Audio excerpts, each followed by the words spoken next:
Hello, everyone. Welcome back to a new episode of the PokerGO podcast. My name is Donnie Peters. His name is Tim Duckworth. It's been a month. Yeah. Has it been a month? Yep. I don't think it's been fully a month. No. So, I mean, I know we promised pretty much going back to weekly cadence, but, you know. We've been busy. Needed some rest and relaxation / laziness / not laziness because work got in the way. But we're back. We are back. We are in the PokerGO studio right now. We also have a new table. Yeah. This was taken from the set of the National Heads Up Poker Championship. I think we got to get new felt or something, put some stuff on it. But I feel like this is going to be our podcast table now. We have upgraded. Better than a folding it's a table. Little shaky. It's okay. But, you know, we'll make it work, of course, for you guys.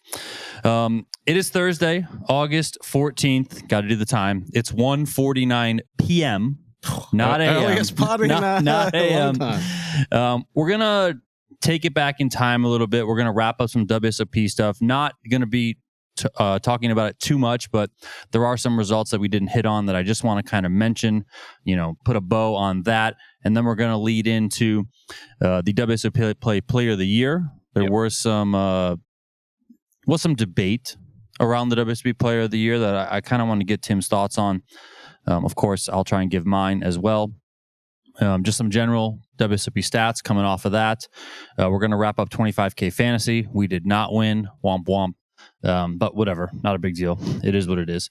The PGT Leaderboard, we got to hit on that. We're coming off a big season. A lot of WSOP events qualified, of course. There was the ARIA High Roller events that played a big part in it as well. So we'll touch on where the PG Leaderboard stands because we are about 2.5 weeks out from the PGT coming back. Yeah. September is a massive month for the PGT. So we're going to talk about that. I want to hit on the Seminole Hard Rock Poker Open. 2 reasons. 1, a very cool winner.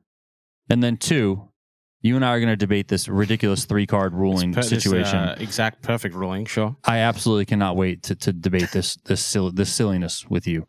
But yeah, that's what we're going to hit on today. Of course, if you guys are watching on YouTube, please hit the favorite button, like the video, subscribe to the PokerGO YouTube channel, do whatever the heck you guys got to do. It does help us grow. If you're listening, audio only, wherever you're listening, give us a rating, 5 stars only, please.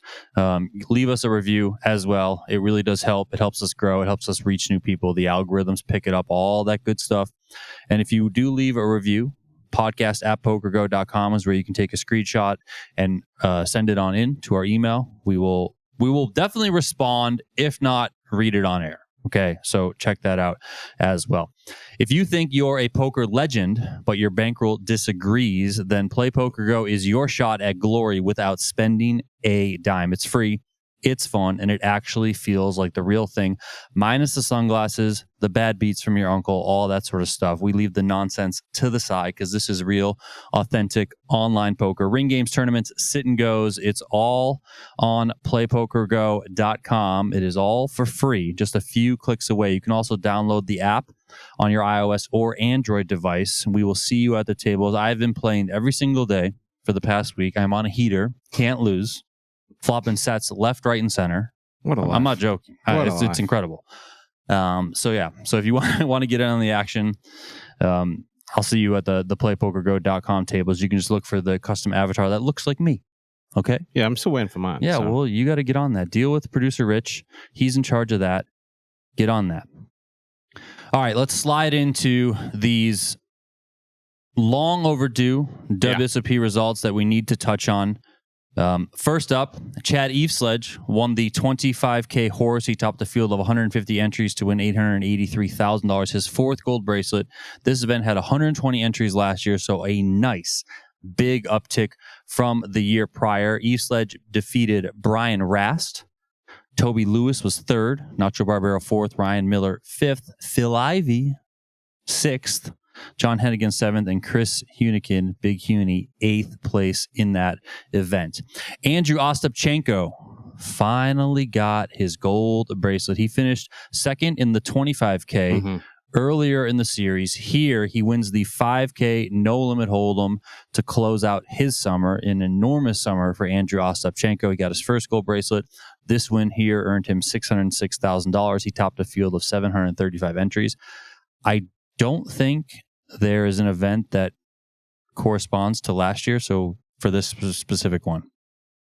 I don't think there was a 5K this late. I'm pretty sure there wasn't, because I remember 735 entries, and I remember trying to look up if there was a relating field size to see if this one went up or down, and I couldn't find one, unless I'm just a total idiot, which could certainly be the case. Ostapchenko won more than $2 million at the 2025 WSOP. I mentioned that he had that big score, second place in the 25K. That was more than $1 million. He also went on to finish third in a Venetian event after this win for $85K there. Was this event 99? Ostapchenko? It says there's a defending champion, Matthew Alasante. Yeah, but was that like earlier in the series or something? Yeah, it's probably one of those ones that they move around. I really don't like when they move them around. You got to put them where you think they kind of fall best, right? Yeah, but I don't. Last year was event 87, so it's fairly close. Okay. So that's my fault. I'm the idiot. I mean, I said I could have been the idiot, and I'm the idiot. Yeah. All right, so there's that. Now, interesting note about Andrew Ostapchenko here. He was on his own team in 25K, team liaison. And his win here allowed them to finish in 5th place, which is in the money. So more money in Ostapchenko's pocket. So Ostapchenko first place, $606K. Brandon Wilson, second place, $404. David ODB Baker, shout out ODB, $283K for him. Vamerdino Magaske, I probably butchered the living crap out of that one. I'm out of rhythm. I'm trying to figure these names out on the fly. $201K for him. Joseph Saab or Sabi, also butchering that last name. $145K. Sam Laskowitz got 6th place. Pat Lyons, world famous Pat Lyons, got 7th place, and Marcos Skrull got 8th place in that one. Lucas Zaskodny wins the closer, topping a field of 4,297 entries. $1,500 buy-in there. He took home $648,000. Richard Ali second, Lok Chan third, Thang Tran fourth, Adrian Tivadar fifth, Dylan Lambie, kind of close to Dylan Lindy in terms of the spelling. It's not the same guy, we're sure. I mean, it might be. Is it? Huh? Nah. It's not Dylan Lindy. Like I didn't mistake that or something. An autocorrect or something. I'm just making sure. It's been almost 4 weeks, so I'm trying to figure this out. Jimmy Setna 7th, Victor Caballero 8th, and Taiwai 2 got 9th place there. Mitchell Hynam, your boy, right? My boy. If you guys remember, this a-hole busted me in the WSOP main event. His ace queen, my kings. I will never forget Mitchell Hynam, but congrats to you, sir. You went on to win the 1K Super Turbo, topping a field of 1,935 entries. I say it all in jest with the whole coming at you. You do, buddy. Sure. But if I see you at the table and I have ace queen, I'm never folding. Ever. I got to repay it. Okay.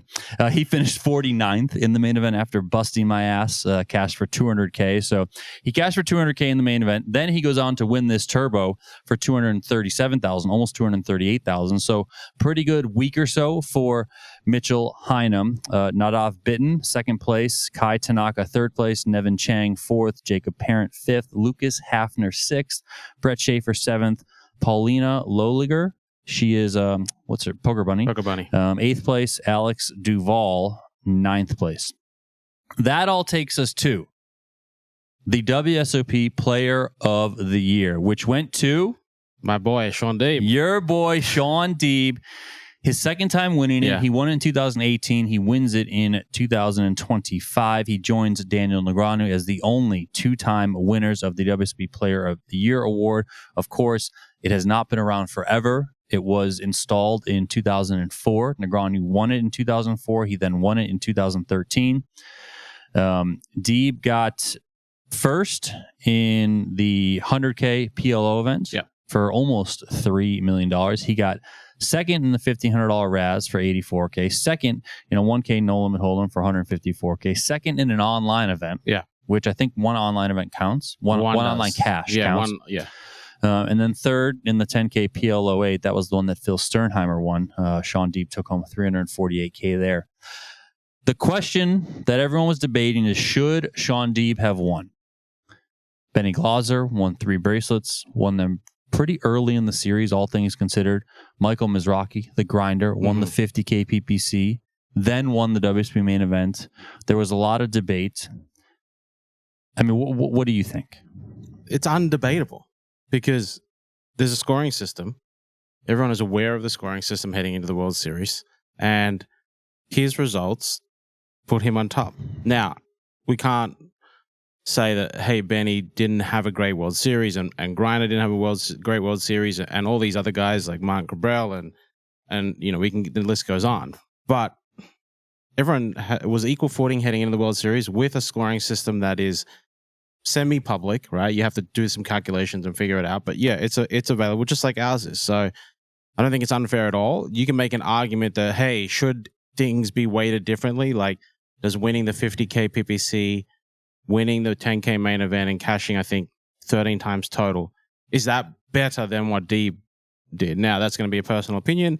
If people really think that's the case, then they need to change the scoring. But he did everything within the parameters that were outlined heading into the World Series. So I don't think it's even debatable. I agree with you. Deeb won based on the scoring criteria as outlined ahead of time.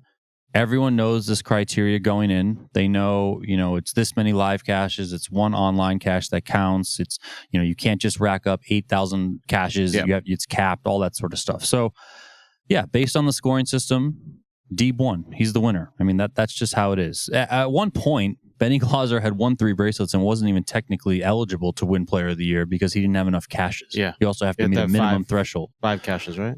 It's 5 or 6, one or the other. But he, like, I think, you know, it's like he had 3 caches and 3 bracelet wins or whatever, and, you know, wasn't technically eligible until he hit that cache threshold. So, I mean, I find it interesting, the Player of the Year, because it seems like every year a good portion of the 1%ers, the Deebs, the Helmuths, the Negreanus, Josh Aryeh, like all these guys, they always rant and rave about Player of the Year. And yet the scoring system probably needs work. I think it needs work. I don't know exactly how I would do it, but I think it does need some sort of fine tuning. So there's that. Also, the fact that you don't really get anything. I mean, you get, I think you obviously get a banner and you get, I think, a 10K seat to the main event next year. A seat, and you do get a trophy. Deeb did show me his trophy. Yes. So, I mean, it's not like a bracelet. It's literally just a trophy, but yeah, it would be cool to make it a bracelet, to be honest. I think. No, I don't think so. Huh? No, but I think you should. I think it's pretty clear that all these players, and they're pretty top tier players, care a crap ton about this. Yeah. And I would say that the WSOP cares enough because they obviously want to celebrate it by putting a banner. The only other people that get banners are WSOP main event winners, right? So I just think they need to add more to this. And maybe now we get that under the GG Poker umbrella, right? Where they dedicate some funds to it. They make it more of a leaderboard thing. They make the tracking better and more out there and more efficient, where it's more readily available instead of people trying to figure it out on the fly. Like, where do I have to cash? What are the points? What's this? What's that? You know, there's no reason why with the new app we can't have, you know, basically live tracking. You know, we can have a live leaderboard that lives in the app. You know, and maybe that's coming. Maybe they didn't want to just be like have too many things with the app. You know, with its first year at the World Series here in Vegas, at least. But that, I think, is good. I think, you know, WSOP itself, whether it's through their social media or their editorial website, needs more updates on it. You know, ideally daily updates plus. So, like, lots of social posts, you know, this person just finished 5th. He now moves into 2nd or something.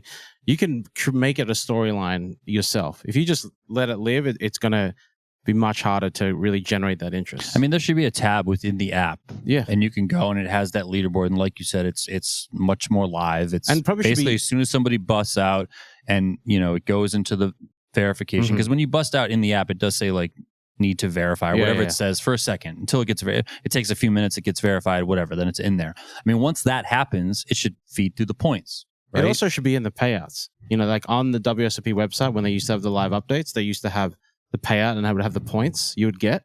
There's no reason why that couldn't be in the app. So when people are looking, because that's, you know, obviously helps players, but viewers and fans, they're looking, oh, what's this third column here? What's this points? And then you start like, you know, digging deep, kind of like what we do with ours. We know we have our payouts, we have the prizes, and we have the PGT points, and, you know, it does generate that interest.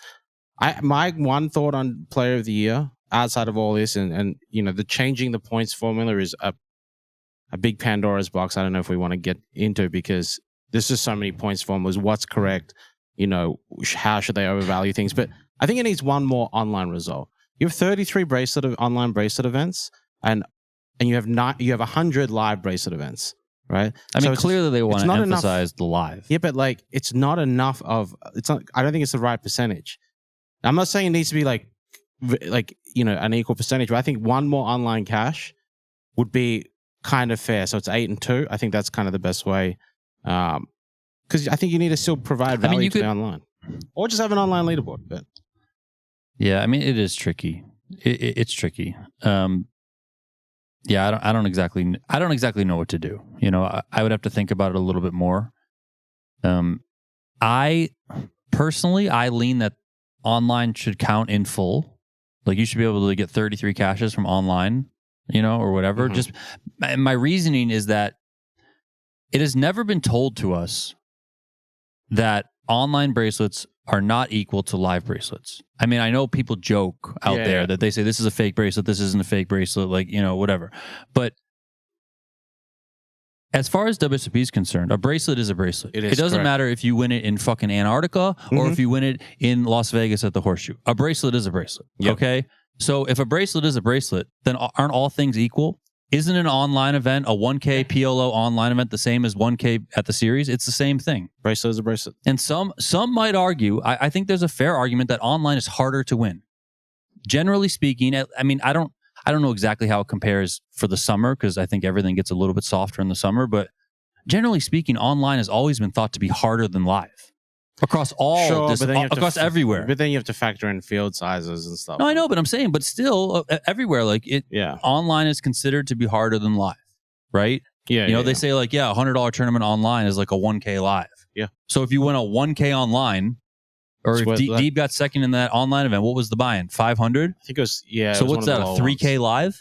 Yeah. You know, it's like, so I don't know. I'm kind of bouncing all over the place with this, but yeah, I just generally think that first and foremost, I think just like getting it in the app and making it a little bit more front and center and fixing the efficiency aspect of the points should be the priority, right? Yeah. If you want to keep the criteria and the scoring the same, I'm fine with that. And honestly, everyone knows going in. Like Phil Hellmuth had, you know, a tweet. He kind of went at Deeb, like the whole thing. And it's like, you knew going into the summer. Everyone knows going into the summer. Yeah. These are the points. This is what counts. There's this many live events that count. There's this many online events that count. This is how it is. Like, everyone knows that. So what's the big deal? Yeah, exactly. If that's how it is, then adjust your schedule and your play accordingly, which I think is probably Deeb's biggest advantage.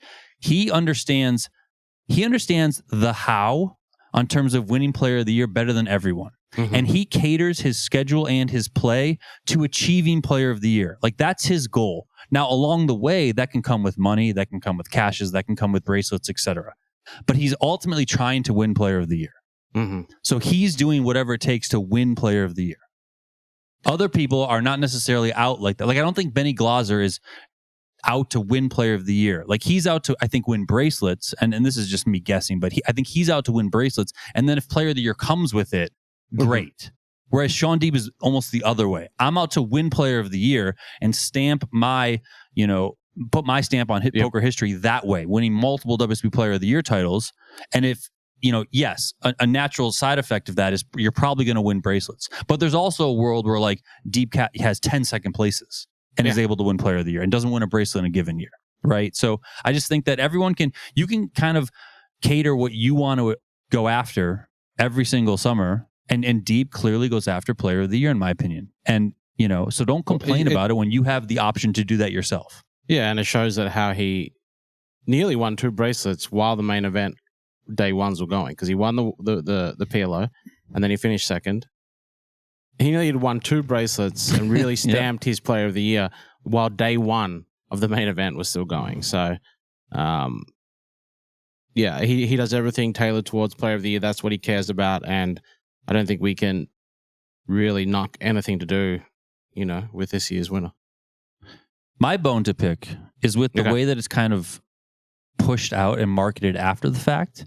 Like the press release said that he cashed 18 live bracelet events, 6 online bracelet events, reached 5 final tables, won a 7th career bracelet, blah, blah, blah.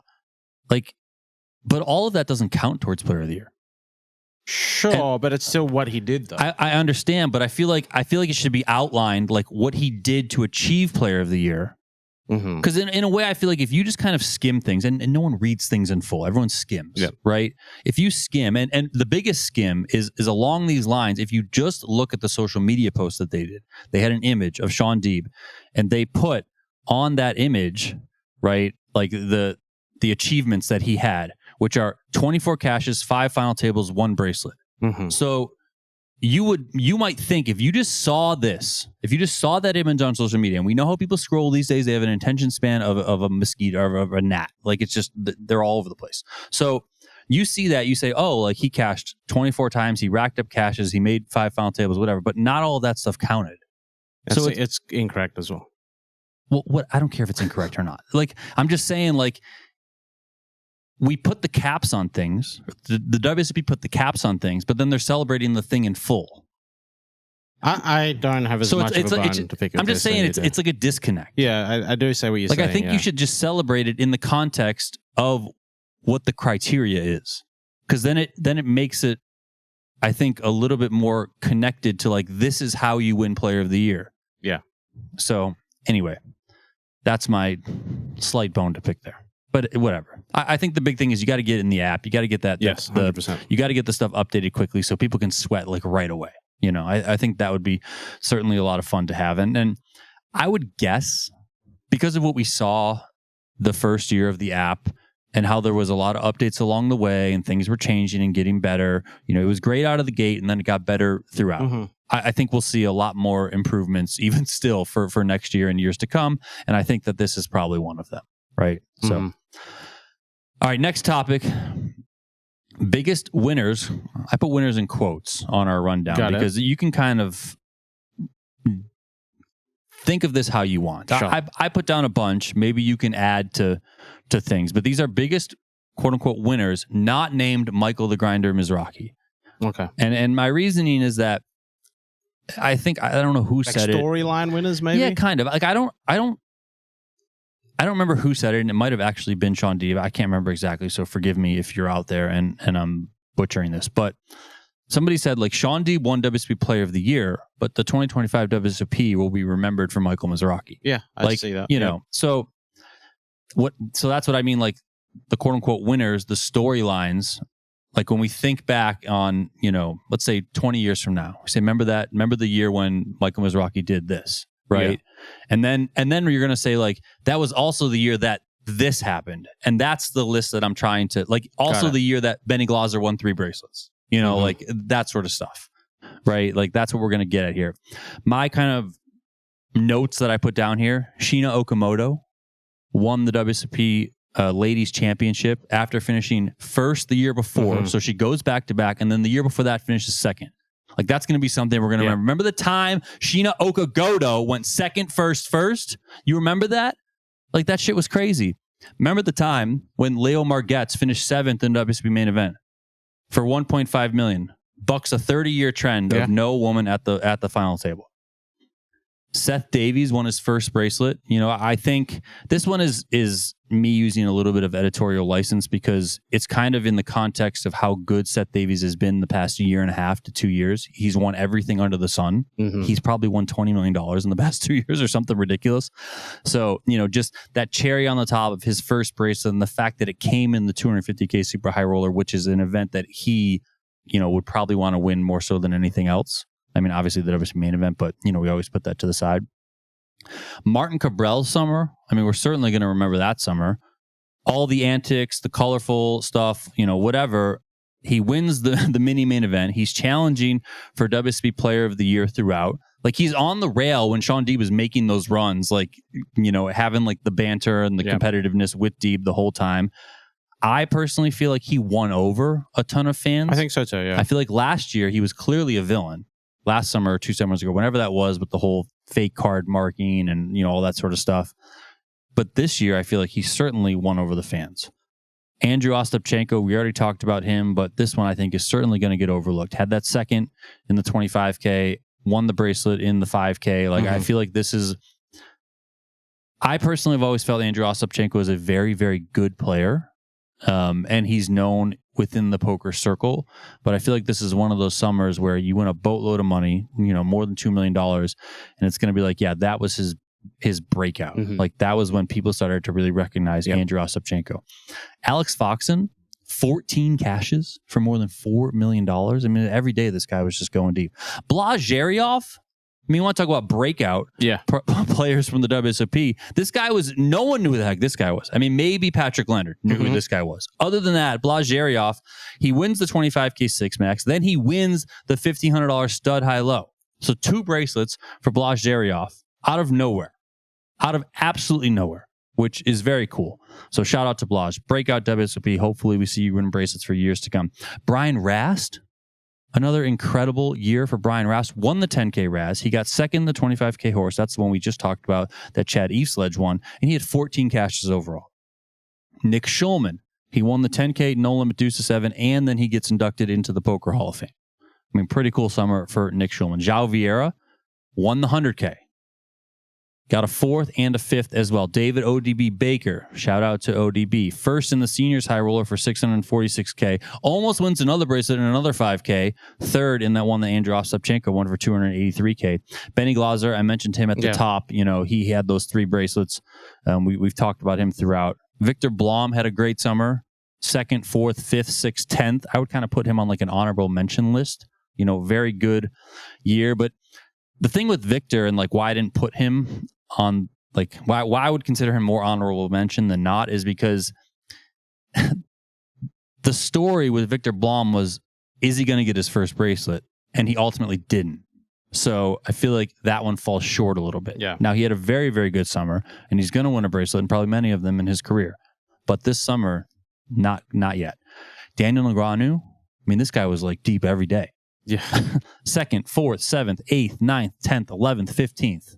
Just absolutely crushed. Had a 3rd online as well. Yeah, I mean, just crushed. I mean, that's another thing, by the way. We talked about fixing the Player of the Year stuff. They got to fix the online. Like, got to get the results. It's got to get the results out there. You got to talk about it more. Put it out. Like, what? You had no idea what was going on online. Phil Ivey had a 5th, a 6th, a 6th, and a 9th. Another really good year for him. So yeah. All things considered, those are kind of my like. Michael Mizrachi did this. Sean Deeb won Player of the Year, and that caused that whole stir. But this is also what happened from this summer. I mean, all of this stuff collectively, including the Mizrachi, including Sean Deeb winning Player of the Year, like, this is one of the best WSOPs ever, if not the best WSOP ever, from like a headline storyline perspective. Yeah. I'll throw one more in there. It's probably not as big as this, but I think it needs to be mentioned.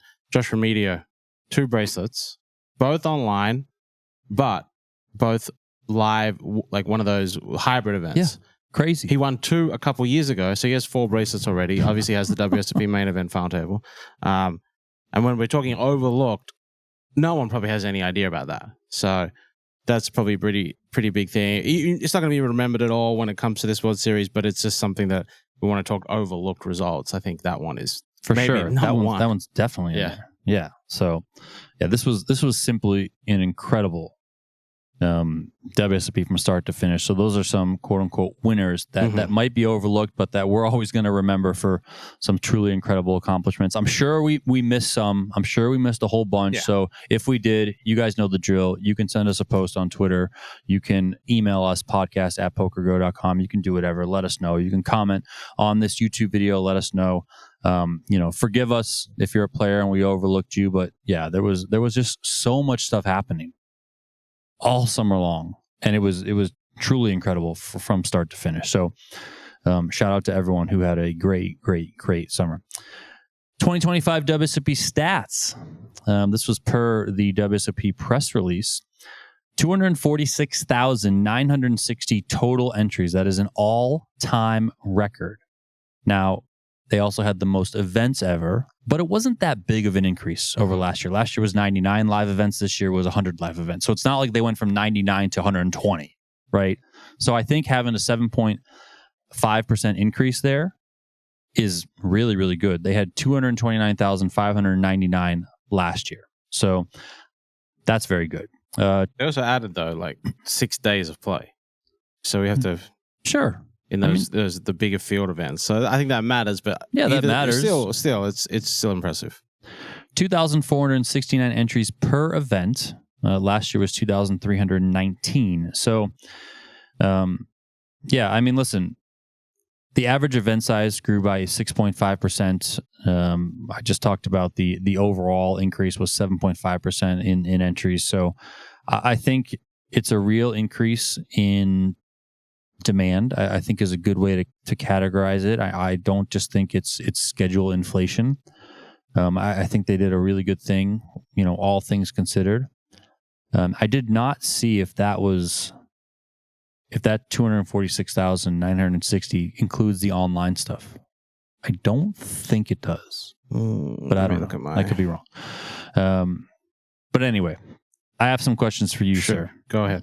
So 246,000 plus entries, almost 247,000 entries. So there's clearly still a ton of demand for the WSOP. I mean, what do you think drove the demand?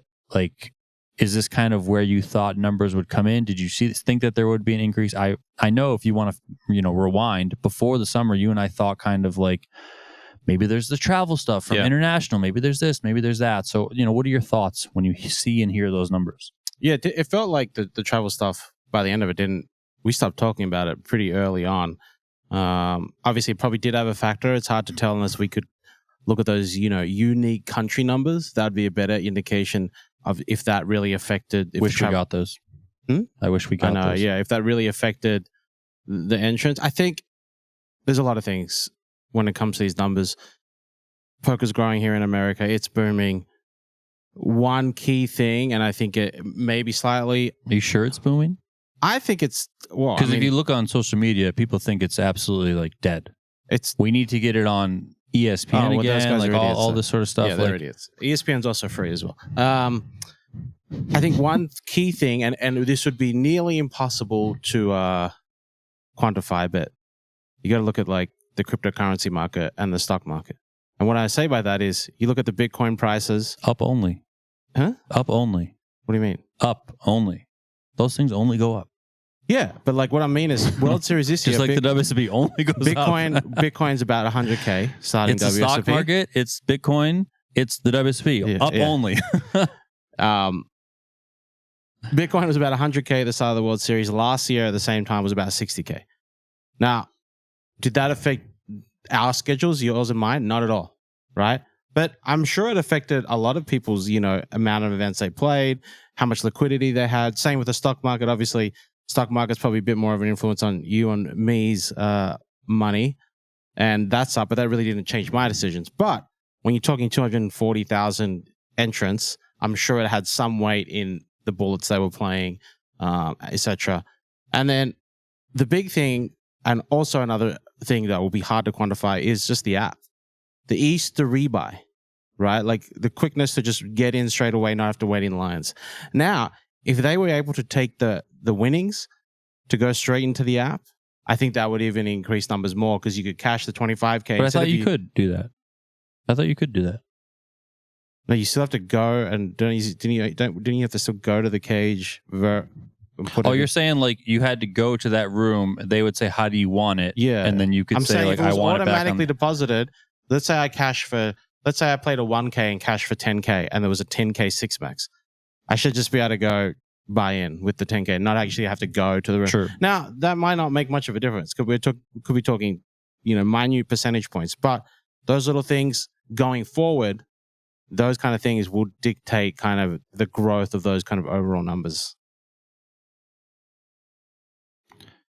I mean, I agree with you. I think the WSOP Plus app was a big element in all of this. Mhm. I just think the ease of it all. Yeah. There was no lines. Registration seemed extremely fluid. A couple clicks of the button, once you get in and, do the sign up process, registration, dump your money and all that sort of stuff. Very, very, very simple. I mean, I think we talked a little bit about what we want from, the WSOP app going forward, with Player of the Year and stuff like that. You just mentioned the payout thing. Any other upgrades, scalability items? What would you like to see in terms of like the WSOP Plus app evolution? Because I think it's pretty clear now, having been through a full summer with it, that this is such an important element of everything as it relates to the WSOP going forward. Yeah, I think they were really good at making changes on the fly and edits on the fly and listening to people's, whether it was complaints or suggestions. So I'm very confident in the app going forward. Outside of those points, we've kind of said outside of money automatically deposit. I'm not really sure right now what could be added, but I'm sure You got to link WSOP.com online and the app. It should all be linked. Like the bankrolls, you mean? Like the cashier? Yeah, I feel like it should all be linked. Yeah, that's actually probably a good idea, but there's probably some potential Nevada gaming in that. I don't know. I mean, okay. Oh, real names. You got to have real names. Yeah, the real names. I think it should be real names. names. Doesn't need real photos, but real names, 100%. There's probably some small design things that, I know kind of grinded your gears with sizes of the fonts and stuff. So then maybe there's some more customability where you can on your phone, how you can go old man mode and get really big, or you can go really small. Maybe you can have the zoomed in, like bigger font or smaller font as an option for users. Yeah, I agree with that. So, more stats from the WSOP press release as it wrapped up the summer.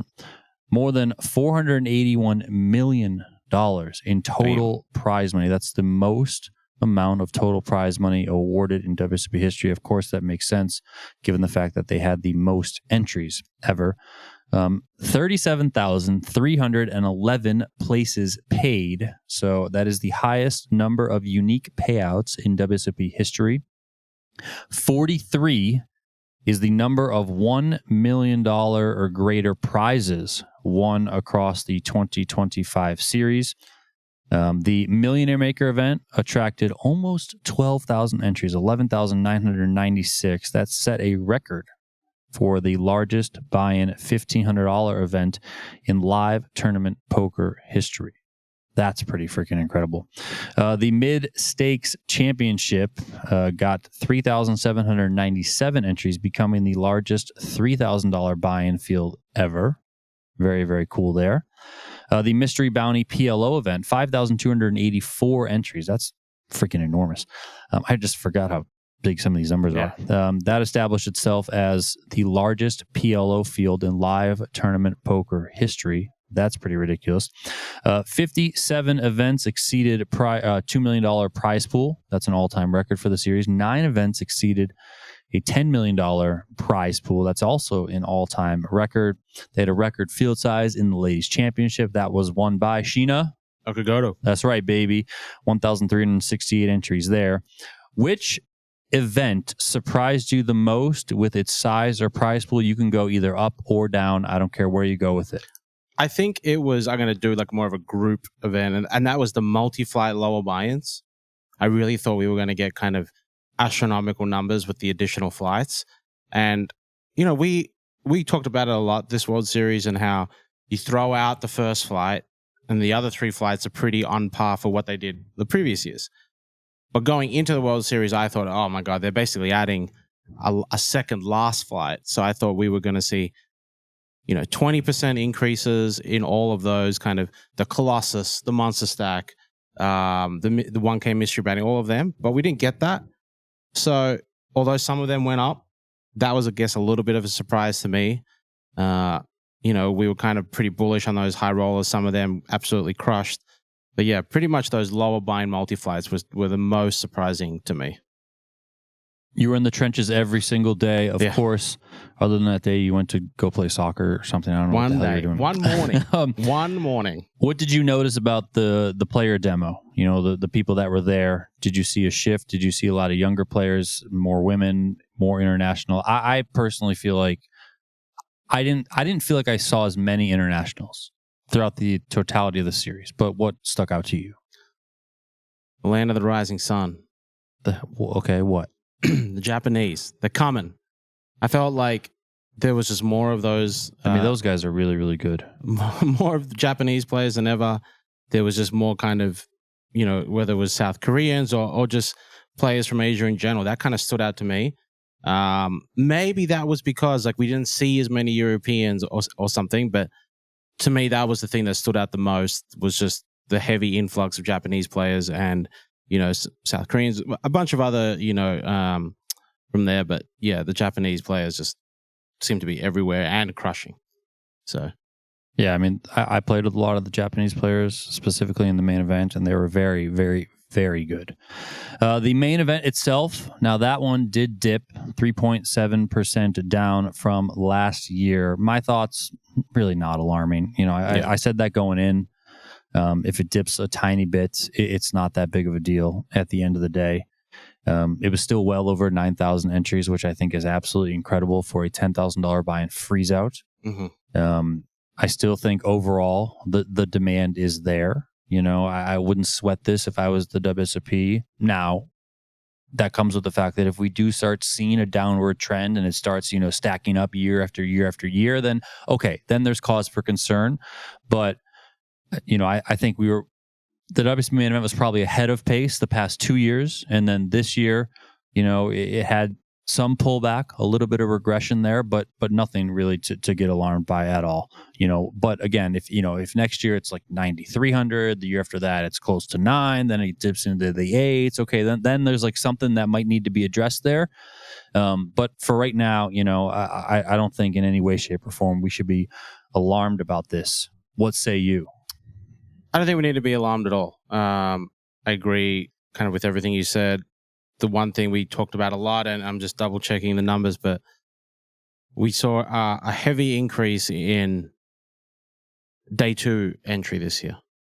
Even though the numbers went down, the field size went down, those day 2 entries went up quite significantly. One was up, looks like 25%. The other one was up a bit less than that on those 2 flights. So I honestly think with the way the Vegas schedule is, when I say that, I'm talking Venetian, Wynn, Aria, all these competing casinos, that the day 2 registration is going to keep increasing. And the fact that, like, you know what?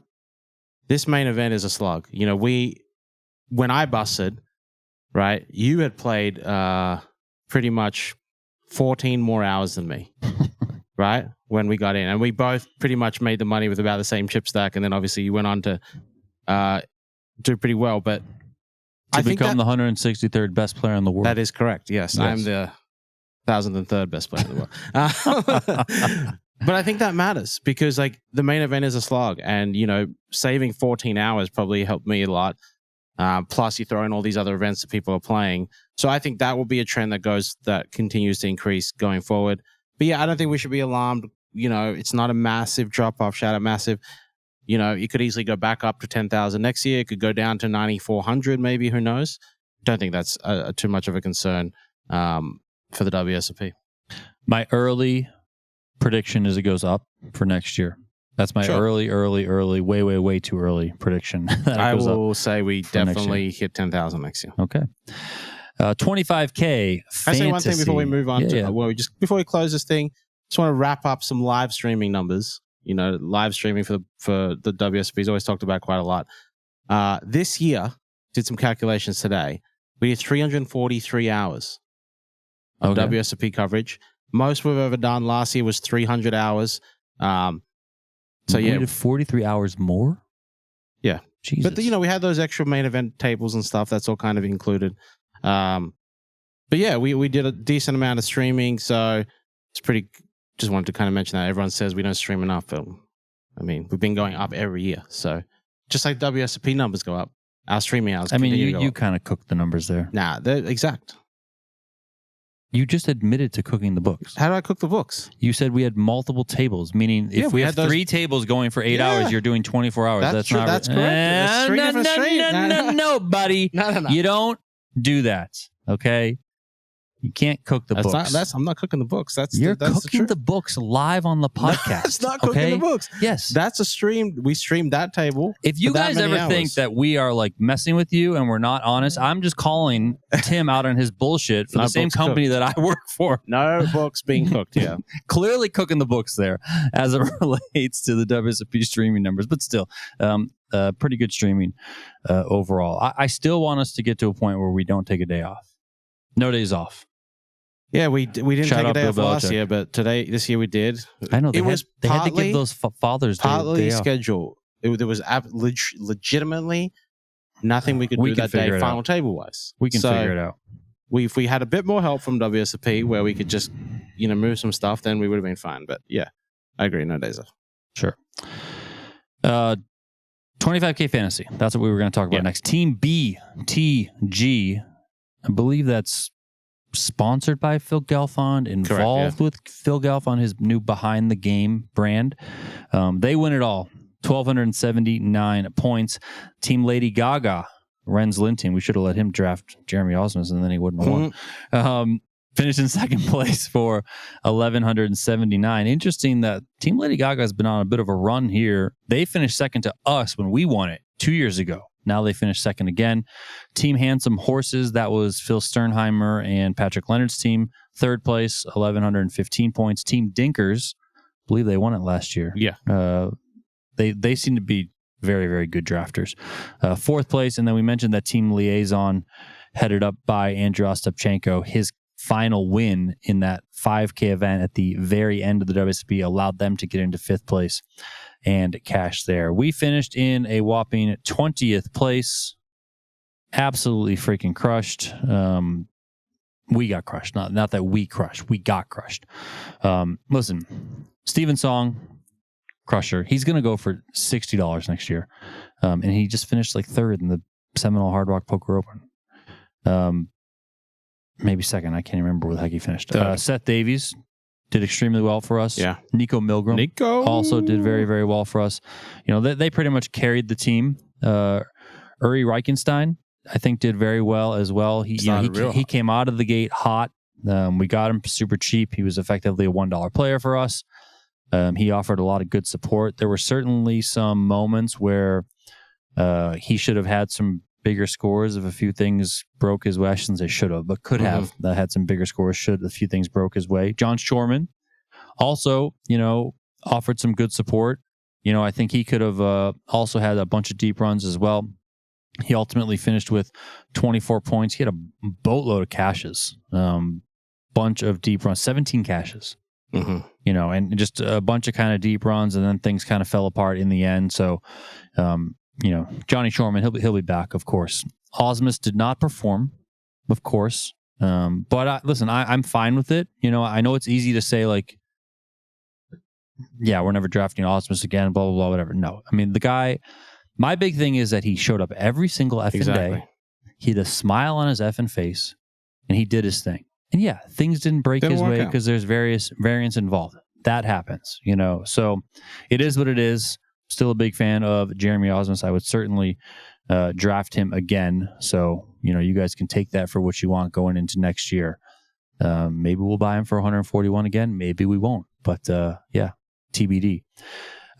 Tommy Coral and Boris Angelov, horrible picks by us. Just horrible. I mean, they didn't perform at all. They had 10 points between them. Tommy Coral, 4 cashes at the WSC. Boris Angelov, 3 WSOP cashes. Right, but he had 9 cashes outside of the World Series, including a win and a second.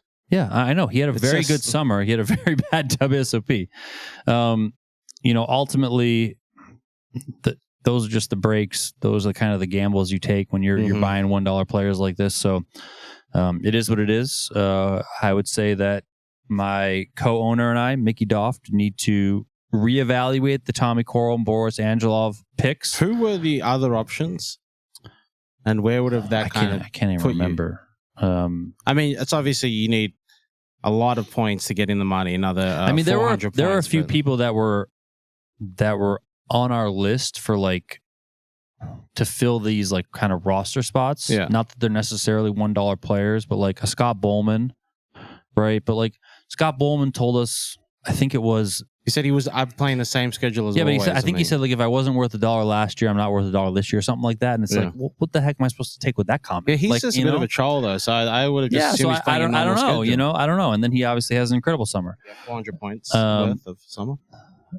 I mean, he might have, I don't think right? he had a 400 points worth of a summer, but Because you need 400 points. I'm wondering if you trade Coral for someone that you were likely to pick, does it get you in the money? Let me look through the You list need quickly. 370. So Scott Bowman was one of those guys that we kind of, at least initially, you know, we put together our list, and then based on the list, we try and reach out to all of them, right? So he was someone we had on our list, and then we reach out, and then we got that comment, and it's like, well, I don't know how to read that situation. So so there's that. So we ended up not drafting him. Ryan Honig was also on our list, ends up going for $52. Like we thought he might not be on anyone's radar. Maybe we get him for around 15 to 20. We might be battling with one of the Florida teams, whatever.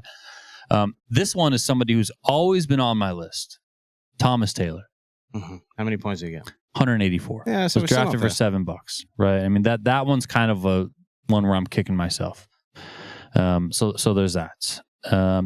Matt Vangren. Another one we kind of have on our short list. He goes for 9, he scores 158. You know, so it's like we clicked A when we should have clicked B. You know, it's like those sorts of things. But even switching those two players doesn't get you in the money. So it's not like of course it doesn't. It's all, you know, we just have to blame Ausmus. He's dead to us. He's definitely not dead to me. Let me look who else. I had Renji Mao on my list as well. You would for never sure. get Renji Mao though. Huh? You would never get Renji Mao. He only went for $9, and he went to Jeff Platt and Brent Hanks' he team. didn't go to Redland? No, they were bidding with him, but then they ended up not. He scored 112. He was certainly on our list. We had Calvin Anderson on our list. This is one where like we had Calvin Anderson on our list. I think Calvin Anderson invested in our team through PokerStake, and you know, so he told us a lot of insight. He ultimately went for 51. We weren't going to go, I think, above 30 on him, so we let him go. And then he scores 104. So going for 51, you probably have to score a little bit more than 104. So even though technically we missed out on getting 104 points from him, like he didn't meet like where he should have been value wise, or like, you know, points for value. So that's not like a horrible pass from us, right? Who else am I looking at here? Dario Alioto. I mean, we wanted him back, but he goes for a lot more. I mean, just a generational $1 pick from us last year. He goes for 25 this year, you know, scores 89. So he was, you know, somebody we ultimately had to pass on because we weren't going to go that high. Who else we got here?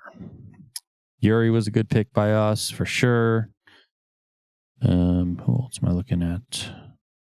There was a couple like we were big on John Reardon, the king.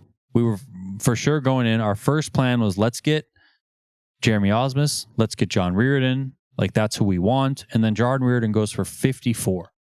But thank God we didn't get him because he only scores 48. So like it's, you know, it's like that was a good situation that ultimately happened to us. Not that we, you know, we ultimately passed on it. I think we were priced out, to be honest, at that point. Like we could only have, once we spent 141 on Ausmus, we could only go so high on Riordan, so we ultimately had to pass. But if let's say we got Riordan for, you know, let's say 45 or whatever the heck the number was that we could have maxed out on him, then we have Ausmus and Riordan. They both do horrible for us, and it just doesn't work out, right? So, you know, it can kind of go either way. I'm just quickly scanning through if there's anyone else on here.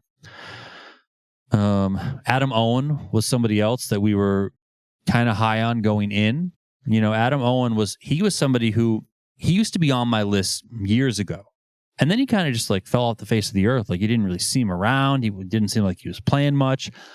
But then he kind of had sort of a resurgence the last year and a half. He had a big score. I believe it was in the Mid-Stakes Championship last summer. Gave him a pretty hefty bankroll for the rest of the year. So he was somebody who was now back on our radar, but he was obviously back on other people's teams' radar because he goes for 22, but then he only scores 23. So, that's one where us not getting him was probably better than us getting him. So, there's a lot of that. So you can go, what if we did this? What if we did that? All that sort of stuff. It's like I know some people were like invested in our team and they're like, well, you didn't have to get Ausmus for, whatever, 141. You could have had Negreanu for 108 and Negreanu scored 269. I said, well, if that was the case, then we likely would have got John Reardon, who would have only scored 48. So it's like, it's like then we lose Seth Davies, let's say, right? Who scored over 100. So we actually, lose points there. So maybe Davies scored 131. So maybe the combo of Negreanu and Riordan nets out more than Ausmus and Davies, but it's not anything like meaningful that's going to like get us in the money. So like it's there's so many you can't just say like, what if we got this person versus that person? Because with what we spent on Ausmus, if we had spent less on a Deeb or a Negreanu and we had that more money, then maybe we get some of these other players that ultimately didn't pan out. Right. So it's, it's a whole big give and a take. There's a whole bunch of, moving parts here. So anyway, we'll be back at it next year. Of course, we won this thing 2 years ago, so it is certainly possible. And I can't wait for it. The 25K fantasy is one of my absolute favorite things of the summer every single year. You got a code word. Yeah, it's been a little while. So we're going to do a code word. As a reminder, us, him and me, but I guess plus the company, we're giving you guys at home a chance to win a seat into the PGT $1 Million Championship. You can play with some of these guys we just talked about, some we're about to talk about. But yeah, you get to compete in our PGT $1 Million Championship by winning a dream seat. And all you do is just listen to us. You enter the contest, put in the code. Code word gives you extra tickets. Basically go to pgt.com/dream-seat. All our contests are there. Got another one we're adding, maybe another one down the road too. But you go to Gleam, you enter you do the retweets, you do all this kind of stuff. But this week's code word is going to get you 10 raffle tickets. Team BTG. So the winner of the 25K fantasy, Team BTG, all one word, 7 letters. Put that in, you'll get some extra tickets. We want to give one of our loyal listeners chance to sit in here in the studio, play with Daniel Negreanu, play with Jeremy Ausmus, play with Alex Foxen, play with Kristen Foxen, potentially take home some money, represent us, put on that podcast hat. So yeah, do that. There's a lot of other stuff you can do to try and win a seat. But yeah, pgt.com/dream-seat. All the contests there, all the information there. I think October 31st is when we're ending it. Is that right? You tell me. Couple months left. So tell me, man, on that one. We're going to definitely try and ramp up the pods, ramp up the code words to give you guys, you loyal listeners, more chance to get in there and win that seat. So yeah. And then speaking of winning seats, we have partnered with True Classic this year for an event coming up towards the end of the year, likely going to take place in early December, right here at the studio, right here at the PokerGO studio. And you could win a $5,000 package to play in that event. All you have to do is go to trueclassictees.com/TCPokerGo. I know producer Rich will put it right down here on the bar, something, he'll do something with it. So you go to that URL and then just follow the directions. The big thing is we want you guys out there, or mainly the True Classic guys, Ryan Bartlett, the co-founder of True Classic. He wants people to tell him your poker story. So if you have an inspirational story, a reason why you got into the game, all that sort of stuff, share it. And then Ryan and the True Classic team are going to select 15 winners of $5,000 packages. So there are $75,000 in packages are up for grabs in this event. Okay, it's going to be like a $3,300 buy-in event, probably 2 flights, multiple days, all that sort of stuff. So, there's going to be 15 qualifiers. So 15 of you people out there, whether you're listening, whether you're watching on YouTube, you can win. That's trueclassictees.com/TCPokerGo. Get your entries in today. Really, don't sleep on this one, okay? I don't think anyone's ever given out. Normally, when we do it, it's like, win one seat. Yeah. Win one seat, win one seat, win one seat. Tim's like, win one dream seat. No, this is 15 seats, okay? 15. So you got a pretty good shot, okay? This is great, yeah. Pretty darn good shot. All right, let's move on to the PGT Leaderboard. That is the PokerGO Tour. Up on top is Michael the Grinder Mizrachi. He went from not being ranked to first. Yeah. But he currently is ineligible. That is he true. needs a third cash. We do have a qualifying element. You have to have 3 PGT caches. I know you saw him during the heads up National Heads Up Poker Championship. You let him know that he needs a third cache. He seems certainly very interested in it. He said, "I'll just get a third win, make it easy." He's honestly, very confident. Honestly, he probably will. Okay, he probably will. So Michael Mizrachi is up on top right now. Sean Deeb he was also, I think he was unranked. I mean, he doesn't play anything. He was unranked. Yeah, correct. he moved up to 26. These are like the big movers. Yeah. Michael Wang went from 265th up to 20th. Andrew Ostapchenko, we've talked about him a lot on this podcast. He went from 296th up to 62nd.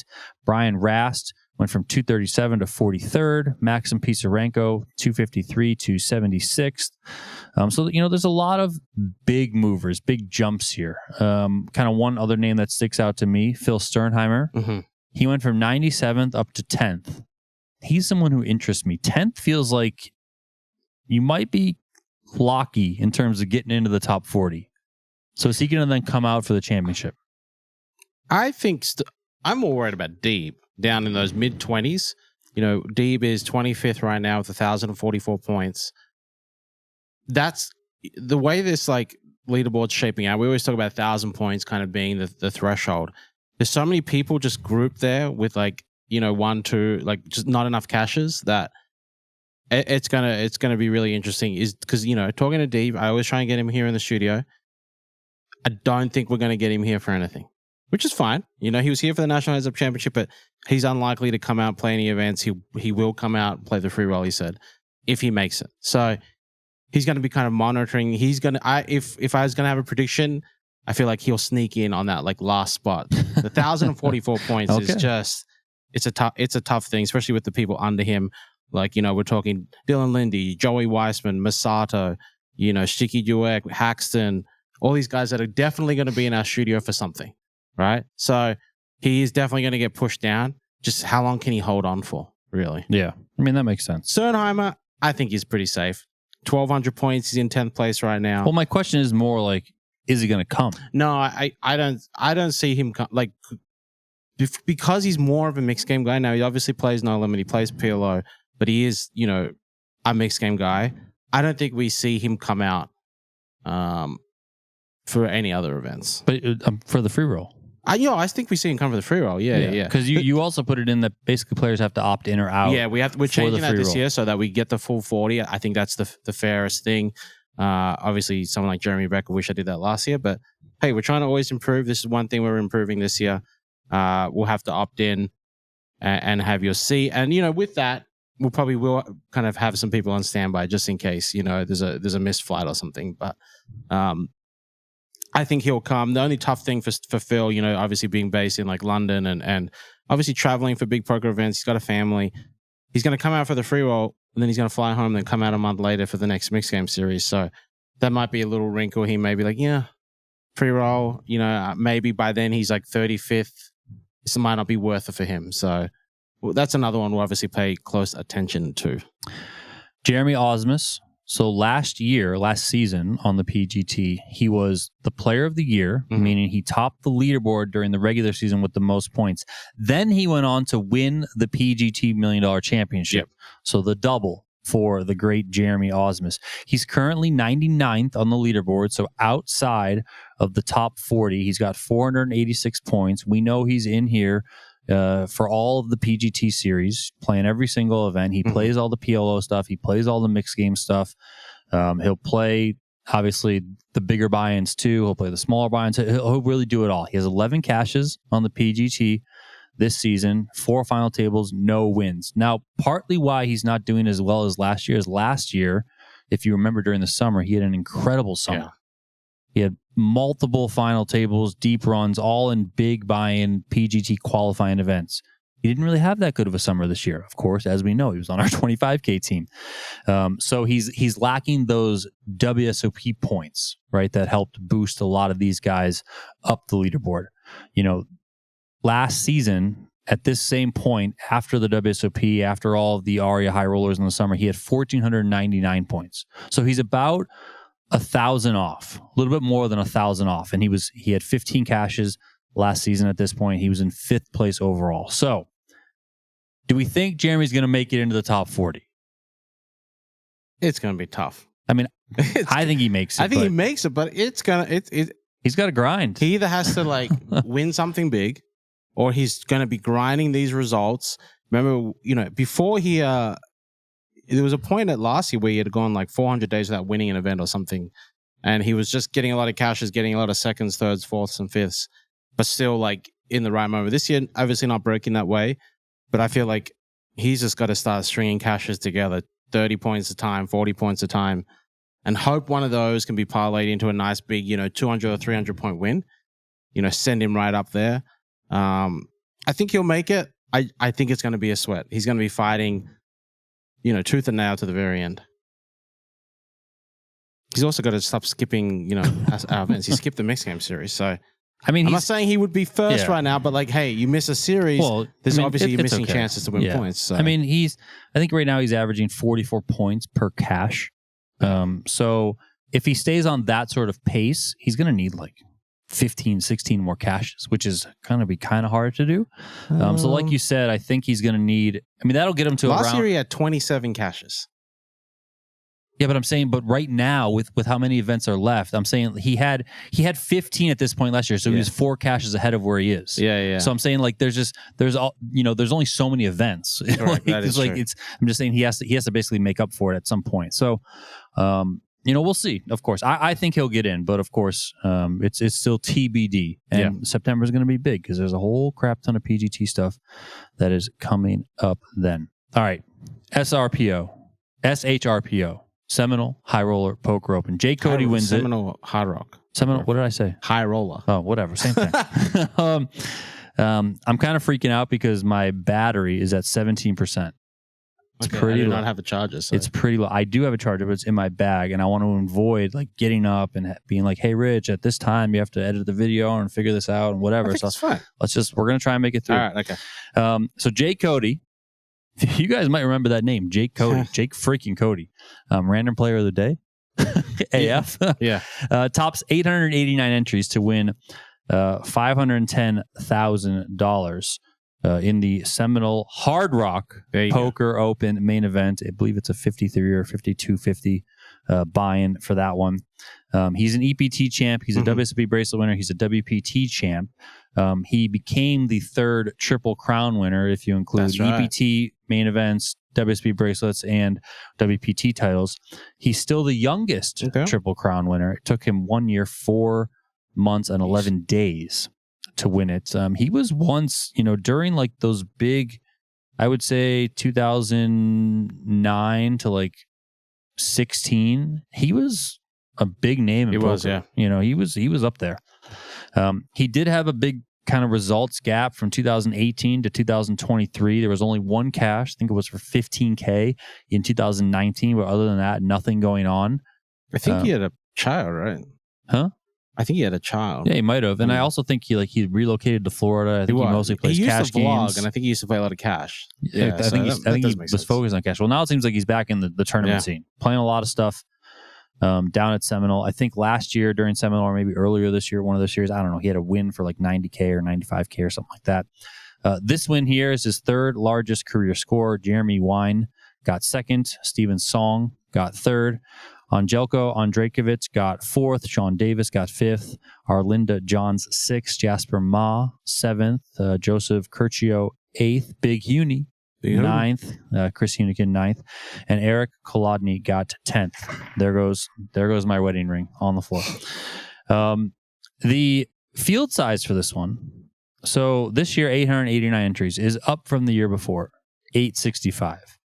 But this event used to get well over 1,000. 2021, so coming out of the pandemic, 1180. 2022, 1110. 2023, 1,070. So kind of like those slight declines for those years, and then a big drop off. Yeah. From 1,070 to 865 for 2023 to 2024. So just kind of interesting to point that out. I don't really have a take or a lean or a big thought here. I have a take. Okay, go ahead. There's too much on. There's too many options for these players. Whether the buy-in's 3K, 5K, there's just a lot of that stuff now.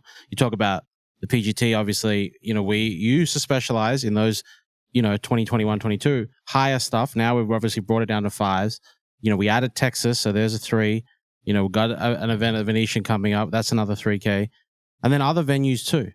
There's just a lot of options for players. And then you have to also throw in World Series of Poker. What I mean by that is the evolution, the increase in events at the World Series, but also just the increase of events in Vegas during the World Series. It's just so much on offer, so much money you need to spend and have. And you finish that, it's July 18th. All you want to do is sleep and not think about poker anymore. And this is the first big series. So some people, still have a bit of a WSOP hangover. There's also, after this, there's people right now flying for EPT Barcelona. There's a series in Cyprus. There's just so much going on, and that, people have to pick and choose. And when this series, there's so many good events here at Seminole. This Big Four is a great one, but sometimes you just got to pick one to not play. And I think that's kind of I would say that is one of the major reasons in the decline. I don't think it's anything against Seminole. I think it's more against everything else that's going on tournament schedule wise. Yeah, I mean, I think that makes sense. I think this is one of those things where worth monitoring. We'll point it out, and then we'll keep an eye on it. We'll see what happens next year as it relates to this. I know they obviously do a lot of events at Seminole throughout the year, so maybe a little bit of fatigue there. Yeah, for their events in general. Maybe I'll try and do some digging in terms of these numbers and look at them a little bit more closely, just to kind of see how they're performing over the years, not just the main event, but maybe some of the other bigger buy-in stuff, and also look at all the Seminole events as opposed to just this one. So yeah, we'll see how that goes. One of the biggest stories to come out of this series was this situation where a player got dealt 3 cards. Yeah, at the feature table. Niall Costigan, I believe he's out of Ireland. If I played on Team USA in the World Cup of Vegas. Yeah. Okay. So he's playing on the feature table on like day 2 or something, whatever. And I mean, it's not the final table is my main point. And he's dealt 3 cards. Yep. He plays the entire hand. He raises pre-flop. I think he bets flop, turn, and river on a king. I think it was like king 10-8, turn 8, river, whatever. Like he bets the whole way. He ends up getting called by king jack. He goes to turn his hand over, and he turns over 3 cards. Yeah, and immediately like starts freaking out. Like he's really annoyed because of the situation, and I think he probably knows at that point that they might be killing his hand, meaning he loses the pots, which it's a whole thing. Floor obviously gets called. They hear everything out. This is all on stream, by the way. You can go on to the SHRPO YouTube channel, and you can watch this. Whatever day that it was on, it happened right around the 3-hour, 50-minute mark. So it's ruled that his hand is dead. So the player in the 1 seat is awarded the pot, and Costigan's like freaking out a little bit. He claims that he thought he had top set on the flop, turns a full house, and is just betting for value the whole way. The card graphics, by the way, said he had ace king because the ace was the other card. Yeah, he had ace king is what he was dealt. So there's kind of a lot to unpack here. The first thing I'll say is that he was not in the small blind. He was, I believe, under the gun +1. So it's not like the dealer went around the table and then went around 1 extra spot, dealt the button the last card, and then went one more to the small blind. No. So what happened is 2 cards got stuck together. Yeah. And I mean, maybe it happens a lot. There's sweat on someone's hands. It's humid in Florida. The cards get stuck together. I think I want to say it was Christian Harder said that he played on the feature table and the cards were like almost magnetic in a weird way. So maybe there was that element. Obviously RFID cards, so they're a little different than the normal ones. And I mean, he quickly looked. He's getting a massage. Like he plays. I personally don't think there was any sort of issue with Correct. him like angling or anything like that. I think it's outrageous that it's just ruled a dead hand, and I know you disagree. That's the ruling. Okay, and it makes sense. Here's what I'll say.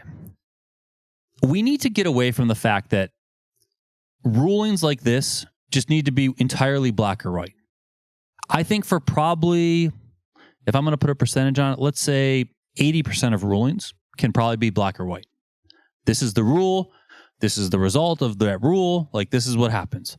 I think for the other 20%, we should probably use our judgment. Like when people go into a courtroom, the judge hears the evidence, and the judge will sometimes say, you know what, this time I'm going to give you a warning, sir. I know you were speeding. Don't effing speed again. Drive safe home. What the heck are you doing? Like, they use their judgment at times.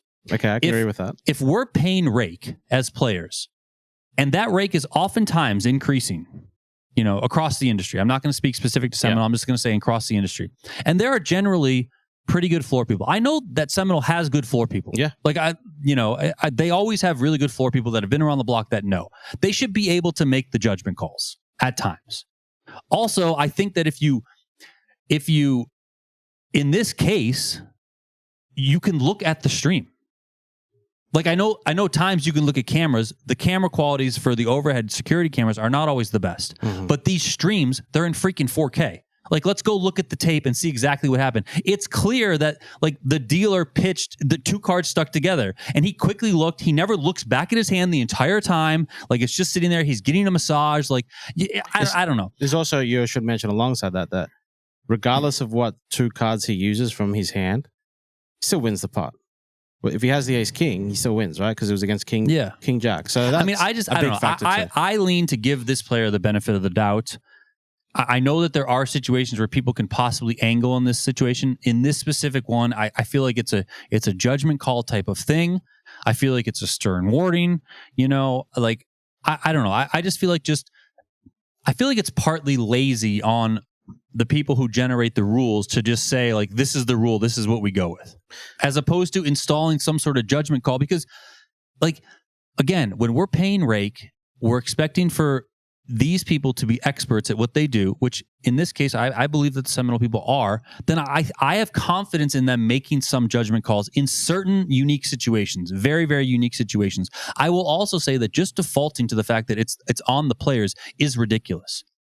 This happened again, by the way, about 25 minutes later. Somebody was also dealt 3 cards. Same sort of situation. Like, is it just always the player's fault, or like, can the dealer figure out how to pitch the cards? Like, can we also worry about that? So it's like you can't just like default be like, yeah, it's the player's fault. Okay. Like, to me, this is like faulty equipment. The two things got stuck together. You know how stiff RFID cards are. So like, normally you peel 3 cards, you might be like, okay, 3 cards, right? We already know that RFID cards are very stiff. So if you're not used to peeling them regularly, you might just think, like, even if it feels a little bit stiffer than normal, you might just be like, well, it's RFID. They're stiff anyway. Yeah. Right? So you're not going to ever like really question it. So yeah, I don't know. And then also there's the aspect that I know some people out there are like, well, why didn't the card reader pick up that he had 3 cards? That's not how this works. That's not how it works, yeah. Like, one, there's different programs for like when you use PLO and when you use Hold'em. Like, it's never going to populate 4 cards in Hold'em and do it like PLO. Like, so it's not going to show 3 cards. Also, we always tell the players in the studio everywhere. I know they probably tell them down there, you're supposed to spread your cards, put them on the reader for a couple seconds, and then put them back. So if he puts them like that, but 2 are still on top of each other, it's never going to read that top card, or it's never going to read one of the cards. It's going to read the first card. Yeah, it's not going to read one of the cards. Yeah.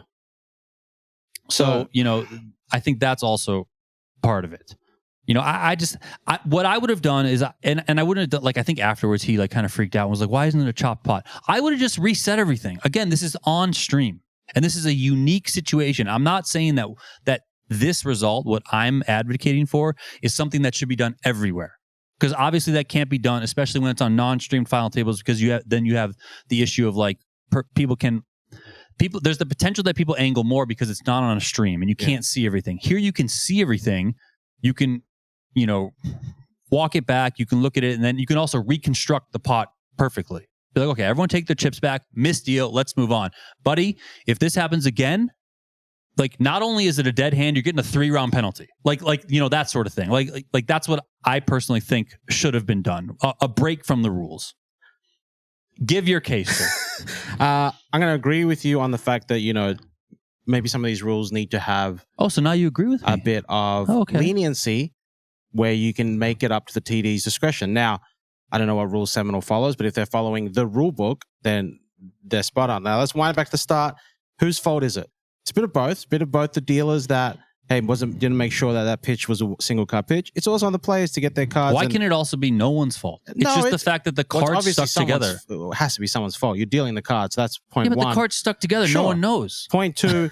Point two is also the player should make sure, like, I've been dealt 3 cards before playing hold. I'm like, how do I got 3 cards? Or I haven't been dealt a card on the button. That kind of stuff happens a lot.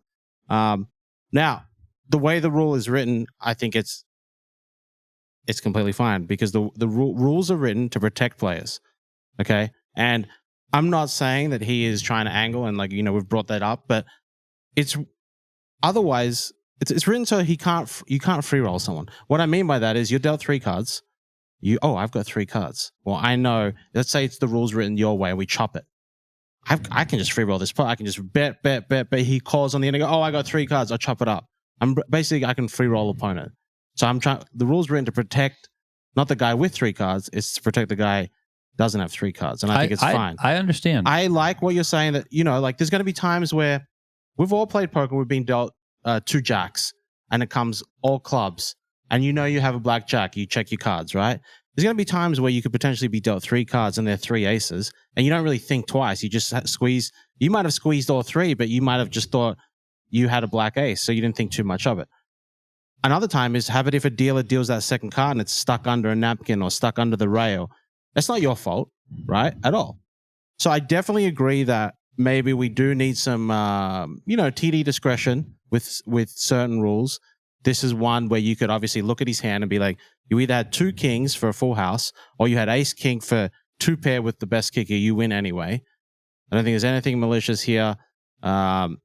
Him arguing that I would never value bet ace king. I don't think he shouldn't say that. The fact that the way that this one played out, where he in the position that he was in, we also don't know if his first card doubled up or his second card doubled up, but it messed up the entire the whole hand is off. Yeah, the whole hand's off. The whole hand is wrong. Yeah. Like it's 100% wrong here. Yeah. But that's just the normal thing where there's like significant action. But it's not like if she would have dealt if the dealer would have dealt all the cards and then dealt an extra card to the small blind, everyone else's hand is still intact. So it's a little bit different. This is like literally everyone's hand is wrong. Yeah, it throws everyone. It's just wrong. Except the blinds, right? Huh? Except the blinds. Well, it depends when that card. I thought you said it was his second card. I don't know if it was his second card or not. We don't know. We just potentially she only pitches to him twice. So to potentially either way, you are correct. Does throw off the whole hand, but then that's that other rule with the significant action rule, which also should it throws off the whole hand. It throws off the flop. Yeah. It throws off literally everything. But as the rule is, I think it's. I would also rather it be where they reconstruct the hand, give everyone their chips back, and then issue the guy a penalty. I think that's a better ruling than him just losing the pot. Oh, okay. I see what you're saying. So be like, listen, you played the hand with 3 cards. Now, I can't judge intent if I'm the TD. Yeah. I can't judge intent, but I'm putting you on a 1-round penalty.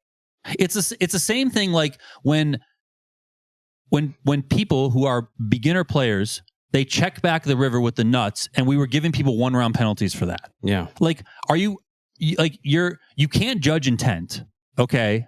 Now, some people that might have been playing with people might be like, yeah, this person's clearly new. They didn't mean it, whatever, but it doesn't matter. The rule is a 1-round penalty. We're not going to judge intent. So here I would be like, we're not going to judge intent, but because this hand is so effed up, okay, we're going to give you a 1-round penalty, but you're going to get your chips back. I think that's. I'm not saying that that's the way that I would go. I would go with what I said first, but I'm saying I think that is better than him losing all his chips. Sure. Like I think that's ridiculous. Of course, that's like better. This hand should not have happened. And I've said this before on this podcast. In situations when the hand should literally not have happened, why don't we just take it all back? We have the ability in most cases to take it all back. Yeah. So I don't know, especially in this case where it's on a stream, just take it back. Like it seems so ridiculous that this person just loses a bunch of their chips because of some faulty equipment. Like 2 cards got stuck together. Like it just happens, you know? Yeah. Like that seems so ridiculous to me. In a world when I'm supposed to believe that tournament staff are experts, and if that's the case, which I tend to believe, yes, that is the case, then I would trust them in very, very, very unique situations to make a judgment call. Mm-hmm. But now, if that judgment call turns into abuse and we find out this player is then doing it more later on, then it's like, okay, buddy, listen. Like you're going to get a 3-round penalty. You're possibly just going to get snap DQ'd. Like it's getting ridiculous at this point. Like I would fast track it in that regard. But this first one just seems so like crazy. And it's such a unique situation, and unique situations, I think you have to kind of think things through, take in all the evidence, use some common sense, and not just be like, well, this is what the rule book says. Like I would be curious. I haven't read the entire rule book. I'm not ever going to do that. But like, what is the rule book on penalties? Because penalties seem largely judgment calls. Some floors might give a 1-round penalty. Some might give a warning. Some might give 3 rounds. Some might give a hand. Like what is actual? Are there actual rules, or are all the rules judgment calls? Because one, I'll say that, okay, if there are hard rules for penalties, but then you're doing judgment calls, then the ability to break from the rules is there. Or if the rules say you make a judgment call on penalties, then why can't there also be judgment calls? Like, you know, I don't know. I personally just feel like this was a bit much to just give the other guy the pot. It just seems ridiculous to me. I'm looking at the TDA rulebook. But like the TDA rules also, I read an article on poker.org where they talked with Matt Savage, who obviously works with them on this sort of stuff. There was a quote in there from Matt, shout out Matt Savage, where he said that he sees this a lot. A lot is a very strong word. Have you seen this ever? I have literally never seen. No. Okay, there's 3 cards, but there's 3 cards in the position that this guy was in, meaning he was clearly dealt 2 at the same time. How many hands of tournament poker have you covered and played? Have you ever seen this? I've seen it a surprisingly a lot amount of times, but not like the way he's saying it, I don't think. No, like I've never seen this. Like I've seen people. Yeah, but I've seen it where it's like I played poker last week and it happened. I've seen it where the small blind gets dealt an extra card. I've seen it in like middle position, and like then the dealer's like, oh, wait a sec. Top card's yours, the bottom card's his. Well, yeah, but that's more like the players, the cards are all over the place. No, but like I've seen 2 cards come out. I reckon 2 cards have come out. I'd say average once every like 3 poker sessions. Yeah, but have you seen it where what I'm saying is where like literally the cards stuck together? So like you don't know. That's what I'm saying. I've seen 2 cards come out. Yes. Yeah. But like I don't think I've ever seen it where like it gets like you can watch the pitch. Like it does not look like 2 cards at all at any point. Yeah, okay. Like it's clearly, one looks, they're just stuck together. Yeah. It's like I don't know how you can see that in that position. Yeah, I don't know if I've ever seen it like that, but yeah, so a lot is a strong word from Mr. Savage. No, I know what you're saying. Normally, like, 2 cards kind of come out. They're kind of close to each other because they break apart at some point. And then it's like, well, which card's mine? Which card's not? And the dealer's like, well, that one's yours and that one's yours. That happens a fair amount, yes. But never that the card has fully made it into the guy's hand, without breaking it all. Yeah. Because even if I think I've seen it where like it's gotten pretty close and the dealer will be like, oh, there's 2 cards. Like the dealer snap knows, right? So it's just, I think this is an entirely unique situation that calls for a unique ruling, right? Now, again, this should not be the rule at all times, and not everything should be a judgment call. The majority of stuff, the large majority of stuff should be, this is the rule, this is what happens, this is like the penalty, or this is the ruling, or whatever the result. In this situation, I don't know. I think it's a bit much. Like I go back to the hand with Gal Bauman and Andres Karaknai, WSOP main event, where like, isn't the rule that he said call or said all in or whatever, so like he has to call? Yeah. And it's like, okay, but then they made a judgment call and they said, you're not going to lose your tournament life because you didn't see it. Like that was a judgment call. Mm-hmm. But isn't the rule like all the people saying like, listen, You're the player. You got to protect yourself. Well, if he didn't see the raise and set all in and she's got 2 kings, I mean, I'm sorry. She's got to call you, buddy, and your chips are in the middle. That's just how it is. Yeah. Like, no, that makes sense. So anyway, that's my my rant on that. So yeah. I have a take. Okay. There's been a lot of conversation, I feel like in the past week or two, and it's mostly Daniel Negreanu and Matt Savage are like going at it about this clock situation. Like one, Negreanu's in some article, I think on poker.org, saying like, don't call it an action clock. You know, I don't know. It's just, I think he's like half joking, but also like obviously Savage works for WPT and they have the action clock. Like it's trademarked It's trademarked the action clock. I like the term action clock.